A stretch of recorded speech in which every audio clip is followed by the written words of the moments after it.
wabarakatuh. Selamat siang semuanya. Perkenalkan, nama saya Muhammad Fioriansa.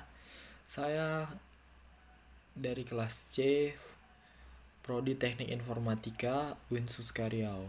Di sini saya ingin menyampaikan sedikit materi tentang kurban untuk memenuhi nilai UAS fikih saya.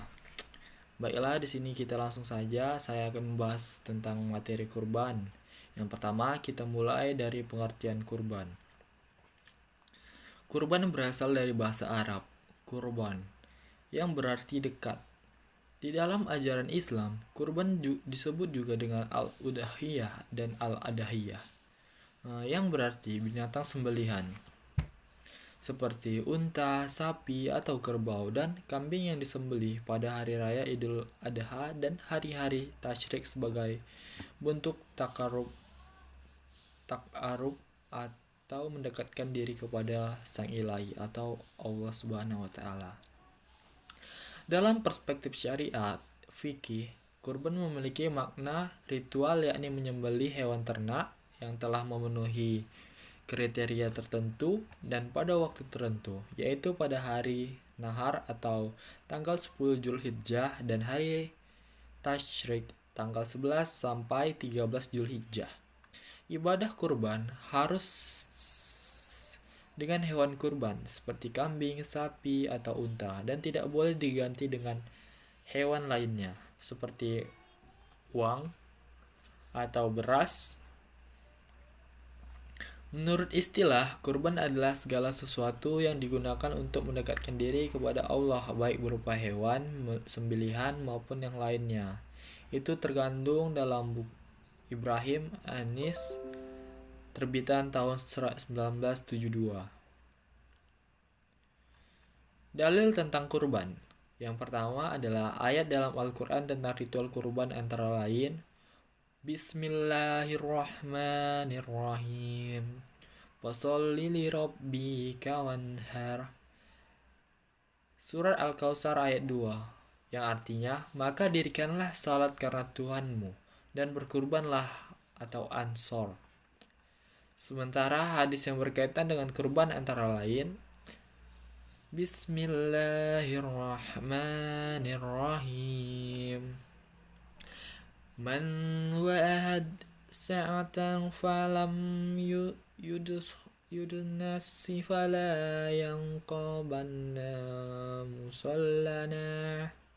Yang artinya, siapa yang mendapati dirinya dalam keadaan lapang, lalu ia tidak berkurban, maka janganlah ia mendekati tempat sholat id kami. Hadis riwayat Ahmad dan Ibnu Majah. Yang ketiga adalah hukum kurban. Ibadah kurban hukumnya sunnah muakkad, yang artinya sunnah yang sangat dianjurkan. Bagi orang yang mampu melakukannya, lalu ia meninggalkan hal ini, maka ia dihukumi makruh. Hal ini berdasarkan hadis yang diriwayatkan oleh Bukhari dan Muslim bahwa Nabi SAW pernah berkurban dengan 2 kambing kibasi yang sama-sama berwarna putih kehitam-hitaman dan bertanduk. Beliau sendiri yang menyembelih kurban tersebut dan membacakan nama Allah serta bertakbir waktu memotongnya. Dari Ummu Salamah radhiyallahu anhu, Nabi SAW berkata, dan jika kalian telah melihat hilal atau tanggal masuknya bulan Zulhijjah, dan salah seorang di antara kamu ingin berkurban, maka hendaklah ia membiarkan rambut dan kukunya. Hadis riwayat Muslim. Keutamaan berkurban. Berkurban merupakan amal yang paling dicintai Allah Subhanahu wa taala pada saat Idul Adha. Sabda Nabi SAW, tidak ada suatu amal anak Adam pada hari raya kurban yang telah dicintai Allah selain menyembelih kurban. Hadis riwayat At-Tirmizi, Abdurrahman 990. Berdasarkan hadis itu, Imam Ahmad bin Hambal, Abdul Janad, dan Ibnu Tamiyah berpendapat menyembelih hewan pada hari raya kurban, akikah atau setelah mendapat anak, dan hak hadyu atau ketika haji lebih utama daripada sedekah yang nilainya sama. Tetesan darah hewan kurban akan memintakan ampun bagi setiap dosa orang yang berkurban. Sabda Nabi SAW, "Hai Fatimah, bangunlah dan saksikanlah kurbanmu, karena setiap tetes darahnya akan memohon ampunan dari setiap dosa yang telah kau lakukan." Yang kelima, ada waktu berkurban dan tempat berkurban. Awal waktu berkurban itu menyembelih kurban bisa di awal waktunya, yaitu setelah sholat id langsung dan tidak menunggu hingga setelah khutbah. Bila di sebuah tempat tidak terdapat pelaksanaan sholat id, maka waktunya diperkirakan dengan ukuran sholat id, dan barang siapa yang menyembelih sebelum waktunya, maka ia tidak sah dan wajib menggantinya. Ada hadis yang tentang awal waktu, yaitu yang artinya dari Junbad bin Syufan al-Bajali, dia berkata, "Aku menyaksikan Nabi Muhammad SAW pada hari kurban. Beliau bersabda, barang siapa yang menyembelih kurban sebelum dia melakukan sembahyang Idul Adha, maka ia hendaknya mengulang, dan barang siapa yang belum menyembelih, hendaklah dia melakukan." Hadis riwayat Bukhari. Dan yang akhir waktu penyembelihan hewan kurban adalah 4 hari. Hari Idul Adha dan 3 hari sesudahnya. Waktu penyembelihannya berakhir dengan tenggelamnya matahari di hari keempat, yaitu tanggal 13 Zulhijjah. Ini adalah pendapat Ali bin Abi Thalib, Al-Hasan Al-Basri, imam penduduk Basrah, Adha bin Abi Rabbah, imam penduduk Makkah, Al-Auza'i atau imam penduduk Syam, dan Asy-Syafi'i, imam fuqaha ahli hadis.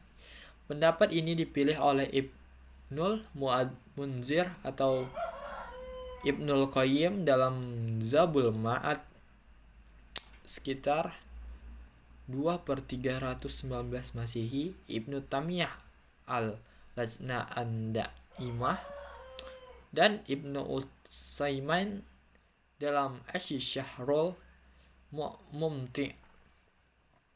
Alasannya disebutkan oleh Ibnu Qayyim sebagai berikut. Yang pertama, hari-hari tersebut adalah hari-hari Mina. Yang kedua, hari-hari tersebut adalah hari-hari tasyrik. Yang ketiga, hari-hari tersebut adalah hari-hari melempar jumrah. Yang keempat, hari-hari tersebut adalah hari-hari yang diharamkan puasa padanya. Rasulullah SAW bersabda, Bismillahirrahmanirrahim.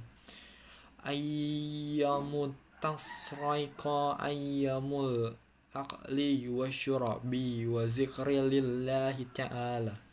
Yang artinya, hari-hari tasyrik adalah hari-hari makan, minum, dan zikir kepada Allah Subhanahu wa Ta'ala. Adapun hadis Abu Umammah bin Syal bin Hunayf radhiyallahu anhu, dia berkata, dahulu kaum muslimin salah seorang mereka membeli hewan kurban, lalu dia gemukkan, kemudian dia sembelih setelah Idul Adha di akhir bulan Zulhijjah. Hadis riwayat Al-Baihaqi. Yang terakhir, tempat berkurban. Diutamakan tempat penyembelihan kurban adalah di dekat tempat sholat Idul Adha, di mana kita sholat, misalnya lapangan atau masjid. Sebab Rasulullah SAW berbuat demikian. Hadis riwayat Bukhari. Tetapi itu tidak wajib, karena itu cuma sunnah dari Rasulullah. Tapi sangat dianjurkan kita melakukannya, karena Rasulullah juga mengizinkan penyembelihan di rumah sendiri. Hewan berikutnya adalah hewan kurban. Yang pertama, jenis hewan, yaitu hewan yang boleh disajikan kurban adalah unta, sapi, dan kambing, atau domba. Selain 3 hewan tersebut, misalnya ayam, itik, dan ikan, tidak boleh dijadikan kurban.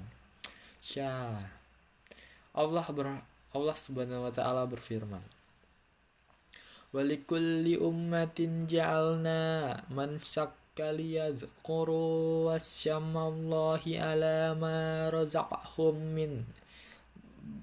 min bahimatinil an'am Fa ilahukum ilahu wahidu falahu aslimu fabashiril